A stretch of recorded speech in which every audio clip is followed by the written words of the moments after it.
ರಾಜ್ಯಾದ್ಯಂತ ವಫ್ ಭೂ ಕಬಳಿಕೆ ವಿಚಾರವಾಗಿ ದೊಡ್ಡ ಹೋರಾಟನೇ ಸೃಷ್ಟಿಯಾಗಿದೆ. ಇಡೀ ರಾಜ್ಯಾದ್ಯಂತ ಇವತ್ತು ರೈತರು ಕೂಡ ಕಂಗಾಲಾಗಿದ್ದಾರೆ. ಇವತ್ತು ಹೇಗಾಗಿದೆ ಅಂತ ಹೇಳಿದರೆ, ಬೆಳಗ್ಗೆ ಎದ್ದು ನೋಡಿದರೆ ಅವರ ಪಹಣಿನಲ್ಲಿ ಅವರಪ್ಪನ ಬದಲು ವಫ್ ಆಸ್ತಿ ಅಂತ ಹೇಳ್ಬಿಟ್ಟು ಬಂದಿರುತ್ತೋ ಅಂತ ಯೋಚನೆ ಮಾಡುವಂಥ ಒಂದು ಪರಿಸ್ಥಿತಿ ಬಂದೋಗಿದೆ. ಯಾವಾಗ ತಮಗೆ ನೋಟಿಸ್ ಬರುತ್ತೆ, ಯಾವಾಗ ತಮ್ಮ ಭೂ ದಾಖಲೆಗಳು ಬದಲಾಗಿರ್ತವೆ ಅನ್ನೋ ಒಂದು ಆತಂಕ ರೈತರಿಗೂ ಕಾಡ್ತಾ ಇದೆ, ಸಣ್ಣ ಪುಟ್ಟ ಜಮೀನು ಇಟ್ಕೊಂಡಿರೋರಿಗೂ ಕಾಡ್ತಾ ಇದೆ, ಮಠ ಮಂದಿರಗಳಿಗೂ ಕಾಡ್ತಾ ಇದ್ದಾವೆ.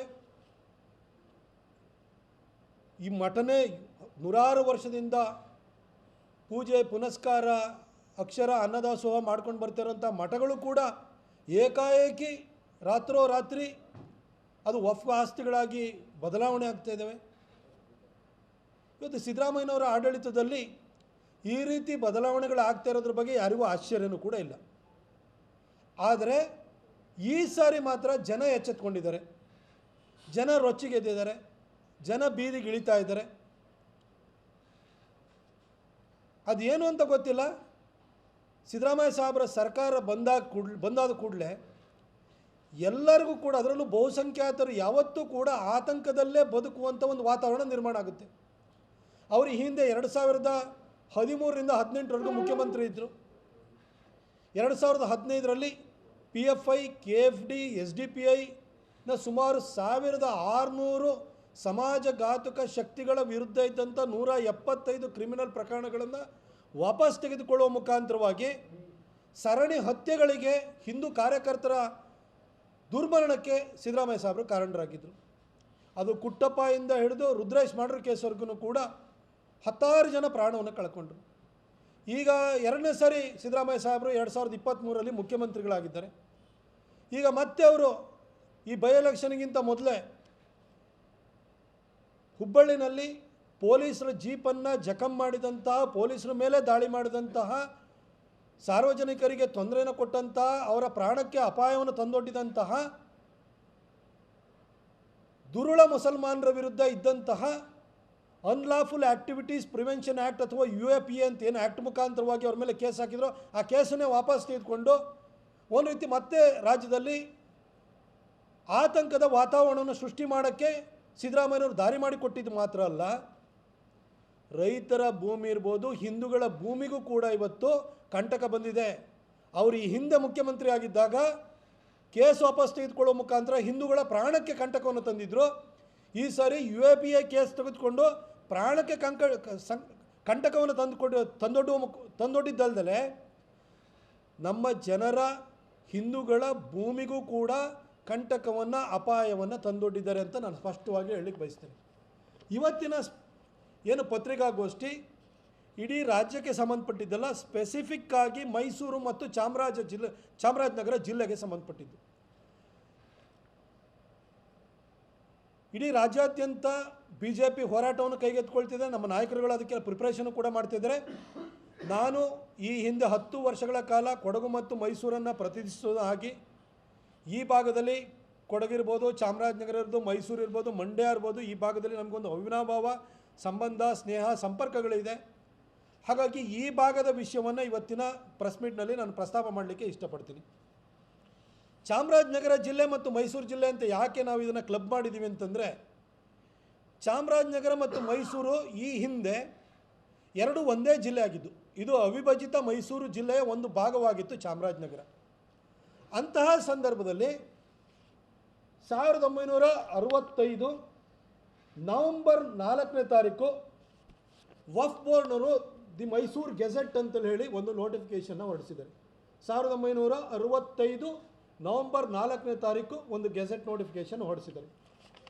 ಈ ಗೆಜೆಟ್ ನೋಟಿಫಿಕೇಷನಲ್ಲಿ ಮೈಸೂರು ಸಿಟಿ, ಮೈಸೂರು ತಾಲೂಕು, ಹುಣಸೂರು, ಪಿರಿಯಾಪಟ್ಟಣ, KR ನಗರ, HD ಕೋಟೆ, ನರಸೀಪುರ, ನಂಜನಗೂಡು ತಾಲೂಕುಗಳು, ಅದರ ಜೊತೆಗೆ ಚಾಮರಾಜನಗರ ಜಿಲ್ಲೆ, ಕೊಳ್ಳೇಗಾಲ, ಗುಂಡ್ಲುಪೇಟೆ, ಯಳಂದೂರು, ಇಷ್ಟು ಒಟ್ಟು 12 ತಾಲೂಕುಗಳು. 12 ತಾಲೂಕುಗಳನ್ನು ಸೇರಿಸಿದಾಗೆ ಒಂದು ಗೆಜೆಟ್ ನೋಟಿಫಿಕೇಷನ್ ಹೊಡಿಸ್ತಾರೆ. ಈ ವಫ್ಗೆ ಇದು ಮೈಸೂರು ಗೆಜೆಟ್ ಅಂತ ಹೊಡಿಸೋದಕ್ಕೆ ಈ ವಫ್ಗೆ ಯಾವ ಹಕ್ಕಿದೆ, ಯಾವ ಅಧಿಕಾರ ಇದೆ? ಇದೇನು ಸರ್ಕಾರಿ ಸಂಸ್ಥೆನ? ಯಾವುದೇ ಸರ್ಕಾರದ ಒಂದು ಆದೇಶ ಇರ್ಬೋದು, ಅದು ಗೆಜೆಟ್ ನೋಟಿಫಿಕೇಷನ್ ಆದಮೇಲೆ ಅದಕ್ಕೆ ಸ್ಯಾಂಕ್ಟಿಟಿ ಬರುವಂಥದ್ದು. ಸರ್ಕಾರ ರಾಜ್ಯಪತ್ರ ಅಂತ ಹೊರಡಿಸುತ್ತೆ. ಈ ರಾಜ್ಯಪತ್ರನ ಹೊರಡಿಸೋದಕ್ಕೆ ವಫ್ಗೆ ಯಾರಪ್ಪ ಅಧಿಕಾರ ಕೊಟ್ಟಿರೋರು? ಯಾವ ಸಾಂವಿಧಾನಿಕವಾಗಿ ಇವರಿಗೆ ಯಾವ ಹಕ್ಕಿದೆ, ಯಾವ ಅಧಿಕಾರ ಇದೆ? ಇವರು 1965ರಲ್ಲಿ ಈ ಗೆಜೆಟ್ ನೋಟಿಫಿಕೇಷನ್ನ ಮಾಡಿದ್ದಾರೆ. ಇದನ್ನು ಇವತ್ತ್ಯಾಕೆ ತೆಗಿತಿದ್ದೀರಿ ಅಂತಲೂ ನೀವು ಕೇಳ್ಬೋದು. ಈ ಗೆಜೆಟ್ ನೋಟಿಫಿಕೇಷನ್ ಅವ್ರು ಯಾವ ರೀತಿ ಮಾಡಿದ್ದಾರೆ ಅಂತಂದರೆ, ಎಲ್ಲೆಲ್ಲಿ ಸರ್ಕಾರಿ ಭೂಮಿ ಇದೆ, ಎಲ್ಲೆಲ್ಲಿ ಖಾಲಿ ಜಮೀನಿದೆ ಎಲ್ಲ ಗುರುತು ಮಾಡಿರು. ಈ ಜಮೀನು ಇದರೊಳಗಡೆ ಇಂಥ ಸರ್ವೆ ನಂಬರ್ ಹಾಕಿರು. ಈ ಸರ್ವೆ ನಂಬರ್ ಇವನಿ ತಾಳಪ್ಪ ಅಲಾಟ್ಮೆಂಟು, ಇಲ್ಲಾಂದರೆ ಇದು ವಫ್ ಬೋರ್ಡಲ್ಲಿ ಇಂಥವ್ರಿಗೆ ಸೇರಬೇಕು. ಈ ಥರ ಮೈಸೂರು ಮತ್ತು ಚಾಮರಾಜನಗರ ಜಿಲ್ಲೆಯಲ್ಲಿ ಒಟ್ಟು ಮೈಸೂರು ಜಿಲ್ಲೆಯಲ್ಲಿ 443 ಎಕರೆ 37 ಗುಂಟೆಗೆ ಈ ರೀತಿ ಗೆಜೆಟ್ ನೋಟಿಫಿಕೇಷನ್ ಮಾಡಿದ್ದಾರೆ. ಚಾಮರಾಜನಗರ ಜಿಲ್ಲೆಯಲ್ಲಿ 175 ಎಕರೆ 2 ಗುಂಟೆ ಜಾಗಕ್ಕೆ ಗೆಜೆಟ್ ನೋಟಿಫಿಕೇಷನ್ ಮಾಡಿದ್ದಾರೆ. ಇದು ನಿವೇಶನಗಳನ್ನು ಹೊರತುಪಡಿಸಿ ಇದು ಟೋಟಲ್ ನಿಮಗೆ 600 ಚಿಲ್ಲರೆ ಎಕರೆ ಆಗುತ್ತೆ. ಇದು 600 ಎಕರೆ ಜಮೀನನ್ನು ಹೊಡೆಯುವಂಥ ಒಂದು ಸ್ಕೀಮ್ ಇದು. ಇದನ್ನು ಇವತ್ತು ಯಾಕೆ ತಗೊಳ್ತಿದ್ದೀವಿ, ಅವತ್ತೇ ನೋಟಿಫಿಕೇಷನ್ ಆಗಿದೆಲ್ಲ ಅಂತ ನಿಮಗೆ ಅನ್ನಿಸ್ಬೋದು. ಇದು ನಾವು ಯಾವಾಗ ತೆಗೆದುಕೊಂಡಿದ್ದೀವಿ ಅಂತಂದರೆ, ನಾನು ಯುವ ಮೋರ್ಚಾದ ರಾಜ್ಯಾಧ್ಯಕ್ಷ ಆಗಿದ್ದೆ. 2016ರಲ್ಲಿ ಸರ್ಕಾರ ಏನು ಮಾಡುತ್ತೆ ಅಂತಂದರೆ, ಅವಾಗ ಸಿದ್ದರಾಮಯ್ಯ ಸಾಹೇಬರು ಸರ್ಕಾರ ಬರುತ್ತೆ. 1965ರಲ್ಲಿ ವಫ್ ಅವರು ಗೆಜೆಟ್ ನೋಟಿಫಿಕೇಷನ್ ಮಾಡ್ತಾರೆ. ಇಷ್ಟು ಭೂಮಿ 600 ಚಿಲ್ಲರೆ ಎಕರೆ ತಮಗೆ ಸೇರಿದ್ದು. ಮೈಸೂರಿನಲ್ಲಿ 443 ಎಕರೆ, ಚಾಮರಾಜನಗರ ಜಿಲ್ಲೆಯಲ್ಲಿ 175 ಎಕರೆ ಜಾಗ ನಮಗೆ ಸೇರಿದ್ದು ಅಂತ ವಫ್ದು ಅವರು ಒಂದು ಏನು ಮಾಡ್ತಾರೆ, ಗೆಜೆಟ್ ನೋಟಿಫಿಕೇಷನ್ ಮಾಡ್ತಾರೆ. ಅದು ಎಲ್ಲೆಲ್ಲಿ ಸರ್ಕಾರಿ ಭೂಮಿ ಇದೆ, ಎಲ್ಲೆಲ್ಲಿ ಖಾಲಿ ಜಮೀನಿದೆ, ಅದಕ್ಕೆಲ್ಲ ಅವರು ಈ ಥರ ಒಂದು ನೋಟಿಫಿಕೇಷನ್ ಕೊಡ್ತಾರೆ. ಆದರೆ ಆ ನೋಟಿಫಿಕೇಷನ್ ಆದ ನಂತರ ಯಾವುದೇ ಪ್ರೊಸೀಜರ್ ಆಗಲ್ಲ, ಅದರಲ್ಲಿ ಯಾರೂ ಮುಂದುವರಿಯಲ್ಲ, ಅದು ಅಲ್ಲಿಗೆ ನಿಂತಿರುತ್ತೆ. 2013ರಲ್ಲಿ ಸಿದ್ದರಾಮಯ್ಯ ಸಾಹೇಬರು ಈ ರಾಜ್ಯದ ಮುಖ್ಯಮಂತ್ರಿಯಾಗಿ ಬರ್ತಾರೆ. ಆನಂತರ ಒಂಥರ ಈ ವಫ್ ಅವರಿಗೆ, ಮುಸಲ್ಮಾನರಿಗೆ ಧೈರ್ಯ ಬರುತ್ತೆ, ಯಾಕೆ ನಮ್ಮವನೇ ಮುಖ್ಯಮಂತ್ರಿ ಆಗಿದ್ದಾನೆ, ಏನೋ ಕೇಳಿದ್ರು ಕೊಡ್ತಾರೆ ಅಂತೇಳಿ ಹೇಳ್ಬಿಟ್ಟು ಅವ್ರಿಗೆ ಅನಿಸುತ್ತೆ. ಆವಾಗ ಏನು ಮಾಡ್ತಾರೆ, ಸಿದ್ದರಾಮಯ್ಯ ಅವರ ಸರ್ಕಾರಕ್ಕೆ ಒತ್ತಡವನ್ನು ತರ್ತಾರೆ, ಇದು ನಮಗೆ ಕೊಡಿ ಅಂತೇಳಿ. ಅವ್ರ ಗೆಜೆಟ್ ನೋಟಿಫಿಕೇಷನ್ನೇ ಕಾನೂನು ಬಾಹಿರ, ಅವ್ರ ಮಧ್ಯದಲ್ಲೂ ಕೂಡ ಒತ್ತಡವನ್ನು ತರ್ತಾರೆ. ಒತ್ತಡ ತಂದಾದ ಮೇಲೆ 2016ರಲ್ಲಿ 1995 ಮತ್ತು 2013ರಲ್ಲಿ ಕೇಂದ್ರ ಸರ್ಕಾರ, ಅಂದರೆ ನರಸಿಂಹರಾವ್ ಸರ್ಕಾರ ಮತ್ತು ಸೋನಿಯಾ ಗಾಂಧಿ ಸರ್ಕಾರ, ಅಂದರೆ ಮನಮೋಹನ್ ಸಿಂಗ್ ಅಂತ ಹೇಳೋ ಅಗತ್ಯ ಇಲ್ಲ, ಸೋನಿಯಾ ಗಾಂಧಿ ಸರ್ಕಾರ ವಫ್ ಕಾಯ್ದೆಗೆ ಮಾಡಿದಂಥ ತಿದ್ದುಪಡಿಗೆ ಅನುಗುಣವಾಗಿ ಈ ಒಂದು ರೆವಿನ್ಯೂ ಮಿನಿಸ್ಟರ್ ಏನು ಮಾಡ್ತಾರೆ, ಒಂದು ಸಭೆನ ಕರೀತಾರೆ. ಸಭೆಯಲ್ಲಿ ನಡಾವಳಿ ಏನಿದೆ ಅಂತ ಹೇಳಿದರೆ, ಸಭೆಯಲ್ಲಿ ಈ ಜಮೀನು ಏನಿದೆ ಇದನ್ನು ಪರಿಶೀಲಿಸಿಬಿಟ್ಟು ಇವರಿಗೆ ರಿಜಿಸ್ಟರ್ ಮಾಡಿಕೊಡಿ ಅಂತ ಹೇಳ್ತಾರೆ.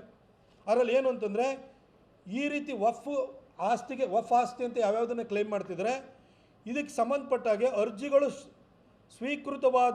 ಸ್ವೀಕೃತವಾದ ನಂತರ ಸಂಬಂಧಿಸಿದ ಉಪವಿಭಾಗಾಧಿಕಾರಿ ತಹಸೀಲ್ದಾರ್ರವರು ಸದರಿ ದಾಖಲೆಗಳನ್ನು ಪರಿಶೀಲಿಸಿ ನಿಯಮಾನುಸಾರ ಇರುವುದನ್ನು ಖಚಿತಪಡಿಸಿಕೊಂಡು ವಫ್ ಸಂಸ್ಥೆಯ ಹೆಸರಿನ ಮುಂದೆ ವಫ್ ಆಸ್ತಿ ಎಂಬುದಾಗಿ ಪಹಣಿ ಅಂಕಣ 9ರಲ್ಲಿ ನಮೂದಿಸಲು ತ್ವರಿತಗತಿಯಲ್ಲಿ ಕ್ರಮವಹಿಸಬೇಕೆಂದು ಈ ಮೂಲಕ ಸೂಚಿಸಲಾಗಿದೆ ಅಂತ ಹೇಳಿಬಿಟ್ಟು 2016ರಲ್ಲಿ ರೆವಿನ್ಯೂ ಮಿನಿಸ್ಟರ್ ನೇತೃತ್ವದಲ್ಲಿ ನಡೆದಂಥ ಸಭೆಯಲ್ಲಿ ಡೈರೆಕ್ಷನ್ ಕೊಡ್ತಾರೆ.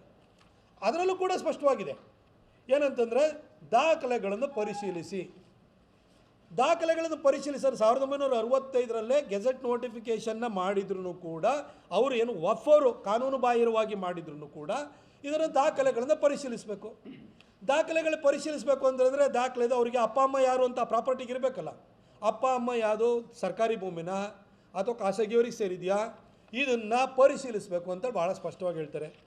ಆದರೆ ಇದ್ರ ಬಗ್ಗೆ ಯಾವ ಪರಿಶೀಲಿಸುವಂಥ ಗೋಜಿಗೆ ಹೋಗೋದೇ ಇಲ್ಲ. ಏನು ಮಾಡ್ತಾರೆ ಅಂದರೆ, ಏಕಾಏಕಿಯಾಗಿ ನಮ್ಮ ಹುಣಸೂರಿನಲ್ಲಿ ಏನು ಮಾಡ್ತಾರೆ, ಕಟ್ಟೆ ಮಳವಾಡಿನಲ್ಲಿ ಒಂದು ಗಣೇಶ ದೇವಸ್ಥಾನ ಇದೆ, ಅದನ್ನು ಕೂಡ ವಫ್ ಆಸ್ತಿ ಅಂತ 8 ಎಕರೆ ಬರ್ಕೊಂಬಿಟ್ಟಿದ್ರು. ಆಮೇಲೆ ಅದನ್ನೇನು ಮಾಡ್ತಾರೆ, ಇದನ್ನು ವಫ್ ಆಸ್ತಿ ಅಂತೇಳಿ ಹೇಳ್ಬಿಟ್ಟು ತಹಸೀಲ್ದಾರ್ ಹತ್ರ ಹೋಗಿ ಅದನ್ನು ಬರ್ಸ್ಕೊಬಿಡ್ತಾರೆ. RTCನಲ್ಲಿ ಕಾಲಮ್ ನಂಬರ್ 9ನಲ್ಲಿ ಇದನ್ನು ಬರೆಸ್ಕೊಳ್ತಾರೆ. ಆದರೆ ಇದು ಮೂಲ ಭೂಮಿ, ಇದು ಸೇಂದಿ ವನ. ಇದನ್ನು ಬರೆಸ್ಕೊಂಡಾದ ಮೇಲೆ ನಾವೇನು ಮಾಡ್ತೀವಿ, ನಮ್ಮ ಯೋಗಾನಂದ ಅವರು ಇಲ್ಲೇ ಇದ್ದಾರೆ, ಆಗಲೂ ನಮ್ಮ ಮಂಡಲಾಧ್ಯಕ್ಷರಾಗಿದ್ದರು, ನಾವು ತಕರಾರು ಎತ್ತಿದ್ದು ಇದನ್ನು. ಆನಂತರ ಹುಣಸೂರಲ್ಲಿ ಒಂದು ಹೋರಾಟವನ್ನು ಮಾಡಿ ಕೊನೆಗೆ ತಹಸೀಲ್ದಾರ್ ಹತ್ರ ಹೋಗಿ ನಾವು ಇದನ್ನು ಕೂತ್ಕೊಂಡು ಚರ್ಚೆ ಮಾಡಿ ಆದ ನಂತರ ಇಲ್ಲ ತಪ್ಪಾಗ್ಬಿಟ್ಟಿದೆ ನಮ್ಮಿಂದ. ಯಾಕಂದರೆ ಸೇಂದಿ ವನ ಅಂತ ಏನಿದೆ ಈ ಸರ್ಕಾರ, ಒಂದು ನಿಮಿಷ, ಸೇಂದಿ ವನ ಅಂತ ಏನಿದೆ ಇದನ್ನು ಯಾವುದನ್ನು ಕೂಡ ಬದಲಾಯಿಸಂಗಿಲ್ಲ. ಭೀಕರ ಭೂಮಿ ಅಂತ ಏನಿರುತ್ತೆ ಕೃಷಿ ಭೂಮಿನಲ್ಲಿ, ಅಂದರೆ ವ್ಯವಸಾಯಕ್ಕೆ ಯೋಗ್ಯವಿಲ್ಲದ ಭೂಮಿ ಅಂತ ಏನಿರುತ್ತೆ ಅವನ್ನೆಲ್ಲ ಭೀಕರಾಬ್ ಅಂತ ಮಾಡಿರ್ತಾರೆ. ಅದು ಸೇಂದಿ ವನ ಇರ್ಬೋದು, ಗುಂಡು ತೋಪು ಇರ್ಬೋದು, ಗೋಮಾಳಗಳಿರ್ಬೋದು, ಹುಲ್ಲು ಬನಿ ಇರ್ಬೋದು. ಇದನ್ನು ಯಾವುದೇ ಕಾರಣಕ್ಕೂ ಕೂಡ ಇದನ್ನು ದಾಖಲೆಗಳನ್ನು ಬದಲಾಯಿಸೋಕ್ಕಾಗಲ್ಲ, ಯಾರಿಗೂ ಪರಭಾರೆ ಮಾಡಲಿಕ್ಕಾಗಲ್ಲ. ಪಕ್ಕದವರಿದ್ದರೆ ಅನುಭವಿಸ್ಬೋದೇ ಹೊರತು ಇದನ್ನು ಪರಭಾರೆ ಮಾಡಲಿಕ್ಕಾಗಲ್ಲ. ಇಷ್ಟಾಗಿಯೂ ಕೂಡ ದಾಖಲೆಗಳನ್ನು ಪರಿಶೀಲಿಸಿ ಅಂತ ಅಂದ್ರೂ ಕೂಡ ಇವರೇನು ಮಾಡಿದರು, ಸೇಂದಿ ವನನ ತೆಗೆದುಬಿಟ್ಟು ಸರ್ಕಾರಿ ಸೇಂದಿ ವನ ಮತ್ತು ಸ್ಮಶಾನ ಇದೆ ಇದನ್ನು ಚೇಂಜ್ ಮಾಡಿಬಿಟ್ಟು ಇವರೇನು ಮಾಡಿದರು, ವಫ್ ಆಸ್ತಿ ಅಂತ ಮಾಡಿದರು. ಆಮೇಲೆ ತಕರಾರು ಎತ್ತಿದ ಮೇಲೆ ತಹಸೀಲ್ದಾರು ತಪ್ಪಾಗಿದೆ ನಮ್ಮ ಹತ್ರ ಅಂತ ಒಪ್ಕೊಂಡು